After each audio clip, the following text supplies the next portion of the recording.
All right, Harry, tonight we're doing something a little bit different. We're going to go into the Old Testament and we're going to study the story of David and Goliath, all right? We're in 1 Samuel chapter 17, starting at verse 32. David said to Saul, "Let no one lose heart on account of this Philistine. Your servant will go and fight him." What is he talking about here? And can you give us a little background? Yeah, so David had gone to see his brothers. His father sent him to the battlefield, and for weeks they have been waiting, doing nothing. And Philistines and Goliath the Philistine is coming out to harass them every day, telling them that he'd be glad to do battle, and they have a little test run and see who's going to win. And anyways, defying the God and the Philistines and Saul and all that. And David gets there and says, "Wow, what's going on here?" So, anyways, he gets in the conversation with other people and his brothers, and now finally with Saul. And this is his comment: "Let no one lose heart. I am willing to fight him." And David had this confidence, and we'll get into that a little further. But yeah, he's clear that this is not going to be a problem. Awesome. That's really good. Verse 33. Saul replied, who is the king at the time, "You are not able to go out against the Philistine and fight him. You are only a young man, and he has been a warrior from his youth." How old is David at this time, and what does he mean by a young man? Just he's a lot smaller, I'm assuming, right? Yeah, well, Goliath's about 9 foot, and David, he's a teenager, we think, 17 maybe. He's likely 5.5 feet because the Israelites aren't real tall. So let's say five, and it doesn't matter. Even if he was a tall, he'd be tall at 6 feet. I don't think he'd be that. But the interesting part is that David, there's no comparison at all. They're both extreme opposites. And Saul says, "You can't do this. This isn't going to work." And David's, "No problem. We can get this handled. Go ahead." Verse 34. But David said to Saul, "Your servant has been keeping his father's sheep. When a lion or a bear came and carried off a sheep from the flock, I went after it, struck it, and rescued the sheep from its mouth. When it turned on me, I seized it by its hair, struck it, and killed it." And we always talk about the experiential faith, right? Experiencing faith with God. How could David relate this into his walk with God at this point? Exactly. Like that's the key. When it wasn't a shepherd's project to deal with lions and bears, the village went out and dealt with them. But David wasn't having that. He wasn't going to let the lion and the bear steal his sheep. He was the shepherd, and he was going to deal with them. And he stepped up, and he dealt with them. And God actually sent the lion and the bear into his life because he had another project for him.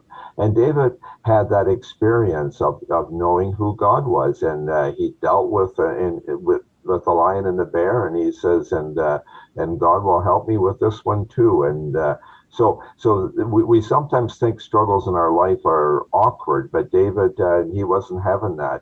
And now he was ready. All right, verse 36. Your servant has killed both the lion and the bear. This uncircumcised Philistine will be like one of them because he has defied the armies of the living God. And what does he mean by this uncircumcised Philistine? Yeah, like David and all the Israelites, they have a circumcision covenant with God. They're children of God, and this man's been mocking God and the people of Israel. So this fellow is on the wrong side of things. Even the lion and the bear were in a much better place with God than this man was. So David sees that this is an unfair contest on the opposite way. I mean, this guy doesn't have a chance. He saw the bigger picture, really. What it is. He's like, you're going up against the living God. Verse 37. The Lord who rescued me from the paw of the lion and the paw of the bear will rescue me from the hand of this Philistine. You can see his confidence, not in himself, but in the Lord right there. And isn't that something that we could all apply to our lives? Yeah, really, he was just totally confident, for sure, for sure. All Yep. right, then we're just going to go into verse 45 here. David said to the Philistine, "You come against me with sword and spear and javelin, but I come against you in the name of the Lord Almighty, the God of the armies of Israel, whom you have defied. This day the Lord will deliver you into my hands, and I'll strike you down and cut off your head. This very day I will give the carcasses of the Philistine army to the birds and the wild animals, and the whole world will know that there is a God in Israel." You have any comments on this, Harry? Yeah, David was really clear. It wasn't the size of the warrior, it was the size of the God that was going to make all the difference. And the world will know, he said. Just, they didn't have the media we have today, but the But he world's was going to right. know. He's the world. Not everybody's going to know. Everybody's going to know that there's a God in Israel. And that is, David was so clear on that. And it was his God. And Saul didn't have that confidence at all. Like he was just looking at the size of this guy, and but David, he was just so confident in his God for sure. And the last verse, 47, all those gathered here will know that it is not by sword or spear that the Lord saves, for the battle is the Lord's, and he will give all of you into our hands. Wow, Yeah. what a great little part to finish on, eh?